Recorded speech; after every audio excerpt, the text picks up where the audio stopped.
When you move abroad, you picture the exciting parts. New landscapes, new routines, a bigger home. But bring a cat with you? That's a whole different level of chaos. Welcome to episode 4 of our 10-part series about our journey moving abroad. Every Wednesday and Friday this December we are sharing everything. Today we're talking about moving with our cat Pixel. All the way from our tiny 40 square meter apartment in the Netherlands to our 120 square meter house in Sweden.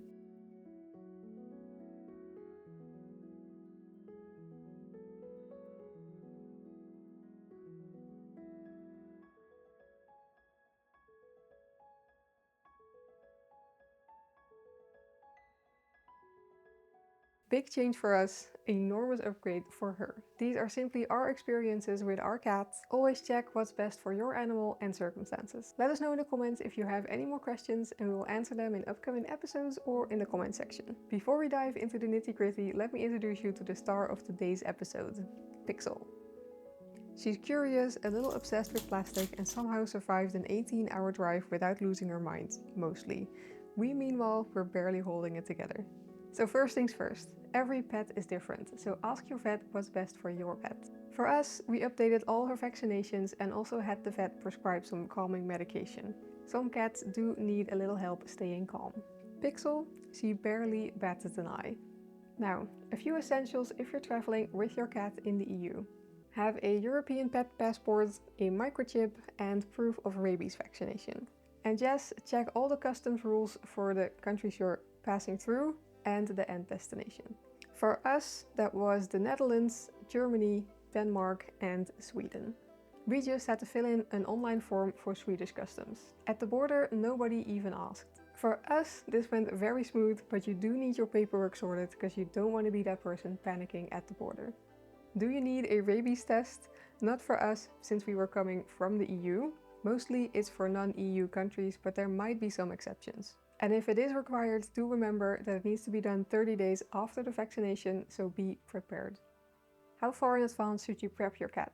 Honestly, the sooner the better. Pixel had traveled with us a lot as a kitten. Weekend trips to Nathan's parents, which is a 2.5-hour drive, vet visits, you name it. So she was already super used to car rides, which make the big move a lot easier.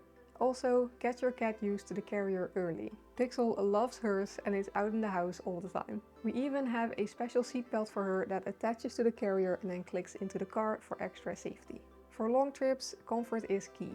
Have a familiar blanket, maybe a calming spray if that works for your pet, and make sure to have good ventilation. Some cats like music or having the cat carrier covered. Pixel doesn't care either way. Okay, the drive. About 16 hours without breaks turned into 18 to 20 hours with traffic and stops. We had her litter box in the back, we offered her food and water at every stop, and she didn't eat, she didn't drink, she didn't use her litter box. Honestly, that did freak us out a little, but our vet said that's totally normal for cats during travel. Just watch their energy and mood, and if anything feels off, call the vet. We did take a few breaks so she could stretch her legs on a leash. Yes, Pixel walks on a leash. We started this training when she was a kitten as well.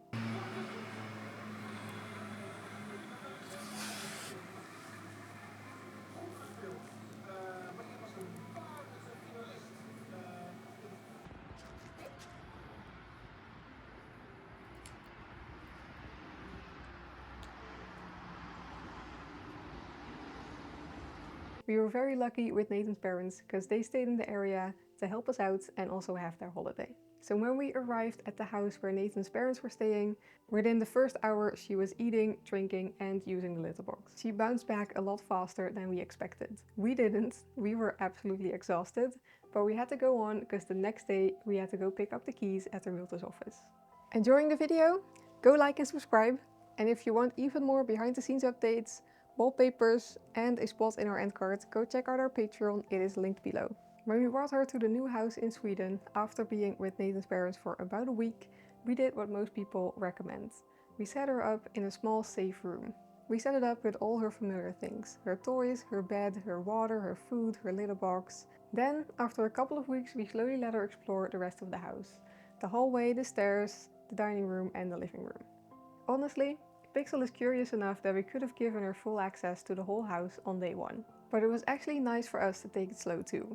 We were assembling furniture, unpacking boxes, trying to organize all our things. And Pixel has this habit of eating things she absolutely shouldn't, especially plastic.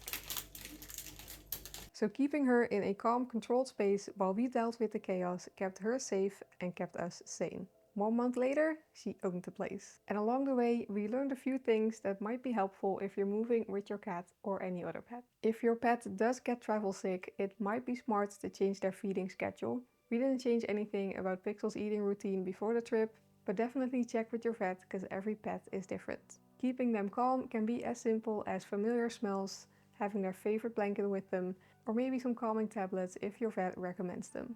And if your pet is a very anxious traveler, this can be a whole different challenge. So if you have any tips, please share them in the comments so others can learn as well. Some people do swear by special music or covering the carrier, but Pixel didn't care either way. We did try the special cat music a couple months earlier on a long drive, but she didn't react at all, and the music actually put us to sleep, which is not ideal when you're behind the wheel.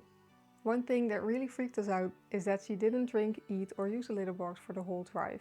But apparently that's super normal. Our vet told us not to panic unless her behavior seemed off, which was very reassuring. And once you are in Sweden, you do have to register your cat's microchip, and mainly for safety and identification. Finding a new vet was way easier than we expected. Just look around online, check the reviews, maybe visit once to get a feel of the place, and make sure to get your cat's medical records transferred. Moving abroad with a cat is definitely different than just moving by yourself. You've got paperwork, travel prep, and a very opinionated little travel companion. But it's so worth it. Pixel adapted faster than we did, and watching her explore her new home was magical. It made the chaos of moving so much easier to handle. So if you're thinking about taking your pet abroad, our advice is start prep early, keep your pet comfortable and familiar, watch their mood but don't stress about small stuff, and enjoy the adventure because if Pixel can survive an 18-hour drive and the big move, so can you.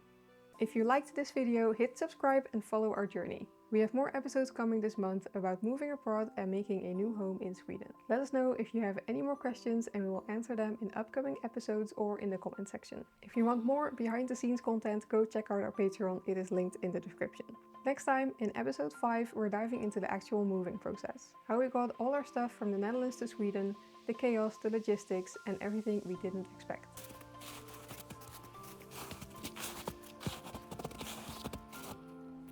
Let's go back. It's too cold.